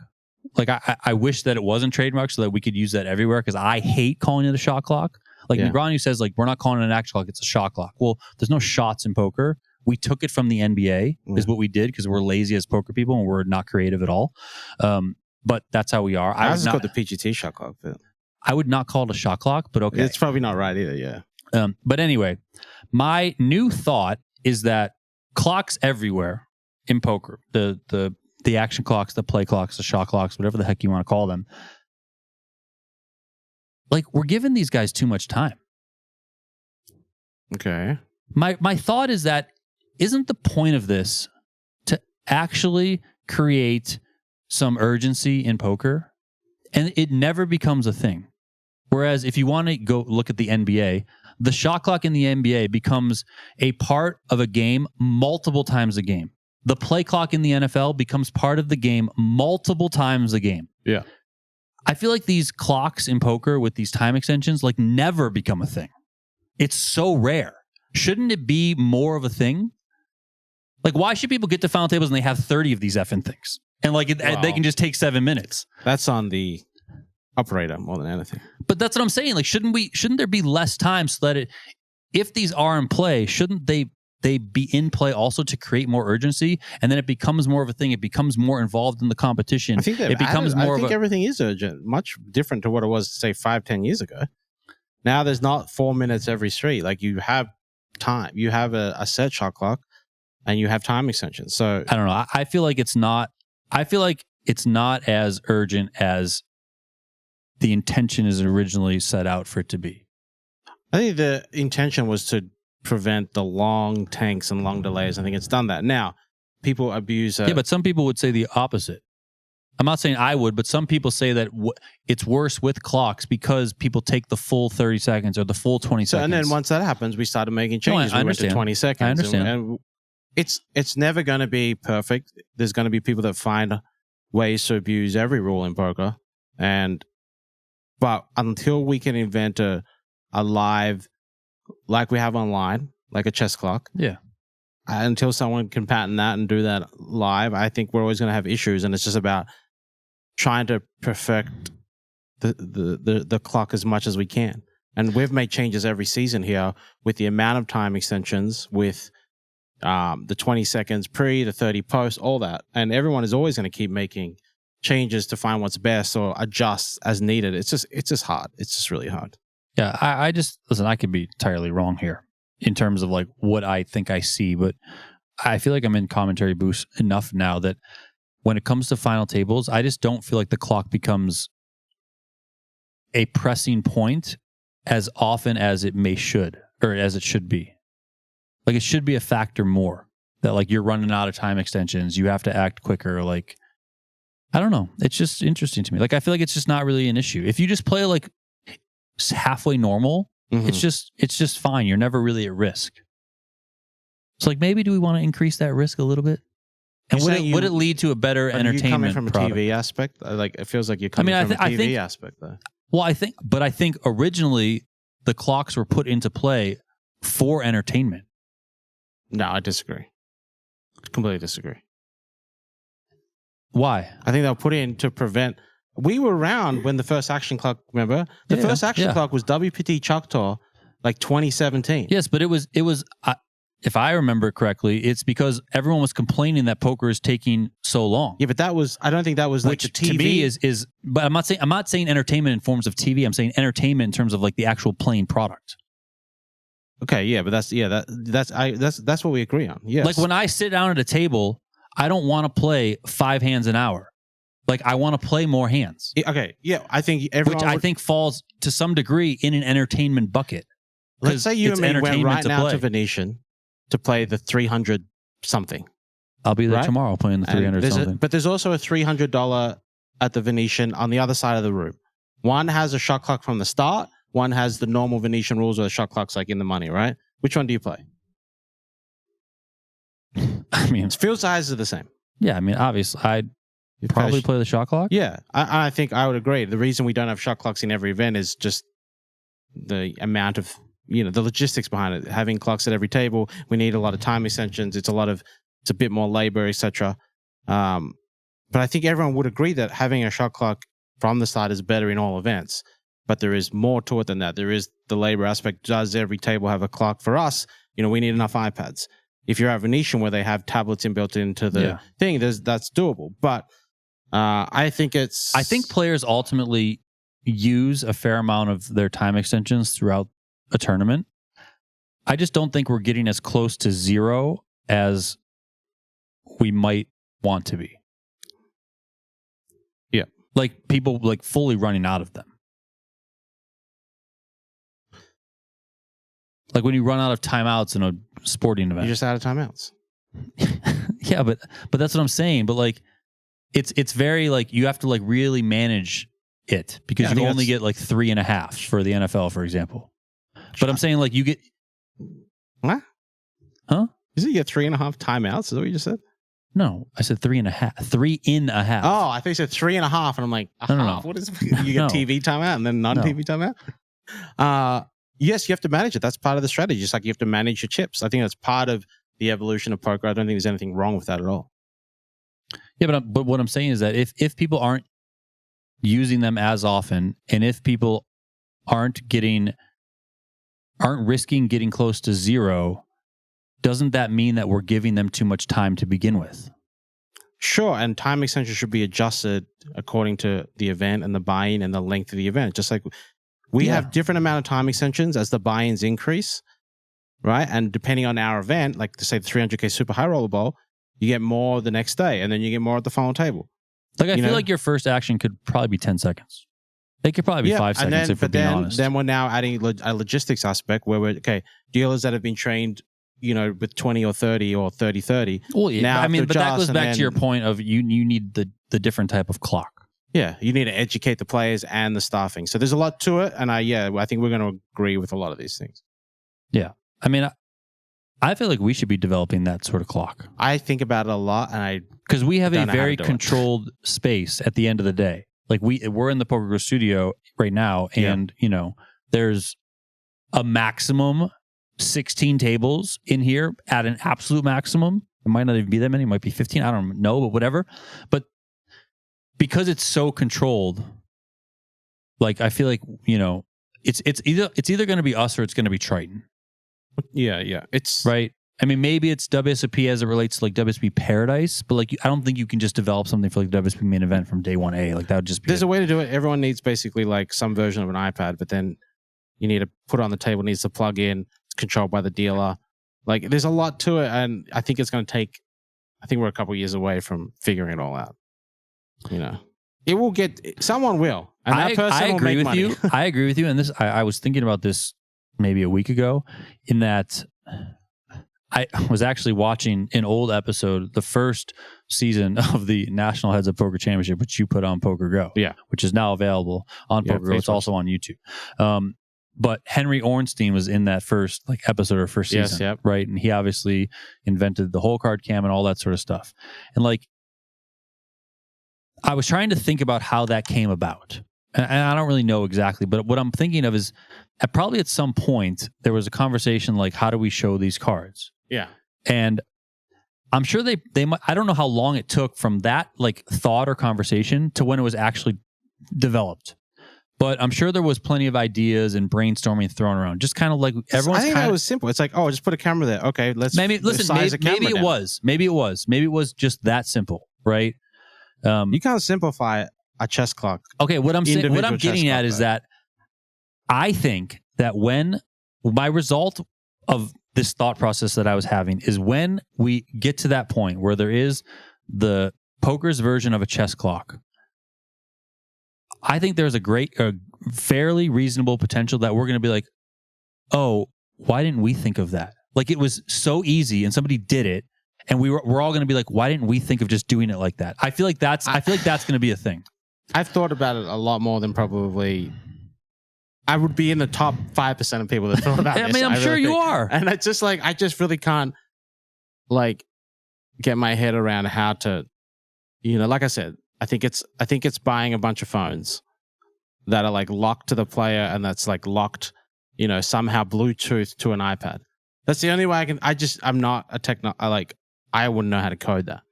So we need to find someone to code that. Yeah, but I think you could easily find someone to code that. I bet you could figure it out using AI programs. If you spent enough time on it, like another figuring 2 it weeks out. into the PGT really kicks in, maybe I can figure it out by then. But yeah, it's doable. Someone hopefully. Like I just think at some point someone's going to be like, what? Like they're going to do it. It's going to get done. Yeah. I think for sure it's going to get done. It's just a matter of time when it gets done. Mm-hmm. And I think a lot of us are going to be like, oh, it wasn't that hard. Like not that it's super easy, right? Like, cutting a hole in a thing, putting a camera underneath, right? Yeah. Like, but it's probably not going to be as hard as we think. And we're going to be like, oh, we could have thought of that. Or, we could have programmed something that way. Everyone's like, oh, that's pretty easy. Yeah. That's what I think. There's more to it, that's my thought of how it's going to result. But there's so much more to it underneath that, we wouldn't be privy to. I mean, sure, yeah, but I also feel like, we could have done that. I'm sure there's a lot of smart people trying to figure this out. I'm sure Triton, I'm sure GG have all tried to figure this out. But yeah, I agree with you. In our space with, the max 14, 15 tables, we should have more. I mean, could it also be like the chess clock is where you literally have to hit a button? Yeah, but then it's a timing thing. Then it's like, I could just take 1 extra second to press it. I can press it earlier. Yeah, but it's your own button. Yeah, but like, it's my clock, so it's always okay. His action finishes, so now I'm supposed to press mine. No, you don't press. I press. So now, so then we need 7 shot clocks all connect, 7 chess clocks all connected. What happens when a table breaks? I mean, I don't know. Like, I'm not putting much thought into this, but I'm saying like it's going to be something like that's like you need the chess clock that like clips in to like the Ethernet port on the table. So now we have to redesign the tables for it to work. Yeah, but what if all the tables? I personally also think that poker tables are due for like a redesign in a lot of ways. Like I feel like there's for the simplest thing is tournament tables. I have no idea why they have that giant ass rack in the middle of them. Now, I'm not saying you don't need a rack because there are color up chips and whatever, but I feel like that rack could probably be a third of the size. And then the 100%. Other part of it is for like the tablet. Yeah. Like, why is the tablet just got to sit over here and like bother the 9 seed and like, whatever. And like some players are like, 100%. Can you put the tablet in the middle of the table? Like, no, that's where the flop goes. Okay. Like, at the WSOP, definitely like there's like, obviously when you start a tournament, there's 9 chip stacks in the well, but then normally 6 of them are normally out straight away. So yes, I would say that. But also if you stack them, it only takes up like 3 tubes usually. The WSOP well could definitely be shaped in half and put the iPad in there. But like something like Venetian, but that's not just WSOP. Like that's, I mean, I know it's not here. Well, yeah, we don't. But like that's around the country and around the world. Like that's how just tables are. Only tournaments. What I'm saying, Venetian, you need to have a multi-purpose rack for both cash chips. Sure, you could have a multi-purpose rack. Yeah, for sure. I mean, I would also say that in a lot of cash games, you might not need all the chips that are in there. I mean, they put a lot of chips in. It's like a lot of chips. And they're playing like a 1-3 game. They have like, 20K in the rack. It's like, it's anyway, we've been all over the place for the last 15, 20 minutes or so. But yeah, it's good to be back. It is. We're going to be back next week, right? We have to do one next week. Yeah. Let's try and I really do want to, once we get started, stick to every week. Let's touch on this thing. Let's touch on this baby. Yeah, we're going to talk about the National Heads Up Poker Chat. We will not tell you who won. It has been filmed. It is going to post-edit, and it will be airing on Peacock, followed by PokerGo and the Poker Stars channels. Details on all the broadcasts and streaming releases are still TBD as they work up through all the footage and all that sort of stuff. But we can talk about the draw. We can talk about the players that were invited. We can talk about round 64, like who played who, right? Well, yeah, that's the draw. Okay, the draw. I mean, we can't reveal any of the play, of course. Yeah. I feel like I've already forgotten it by now, but it is what it is. But along these lines, Do you still have your bracket? I don't know. No, okay. I would highly encourage you guys to go watch these past episodes. I mean, they are freaking gold. I put a new one on every single day, just kind of as background noise or whatever, and then I'll catch myself paying attention to it. I mean, just what people are wearing, how they're playing, the logos on the felt, the design of the sets, you know, the music, the music's the segments, the number of chips, like actual chips. They have like 6 colors, 25 stacks. I mean, the whole thing is it is peak poker it's nostalgia really what it is. So if you love that sort of stuff, you can find the old National Heads Up Poker Championship episodes in full seasons on PokerGo. If you're a PokerGo subscriber, they're also being released on YouTube. But on YouTube, they're a bit delayed, and it's only 1 episode per day and all that sort of stuff. But if you want to go more of the binge route, and if you are a PokerGo subscriber, I would highly encourage you guys to go check that out on PokerGo. All right, we've been doing this for way, way, way too long today, so let's get out of here. For Tim Duckworth, my name is Donnie Peters, and we will talk to you guys next time. See ya.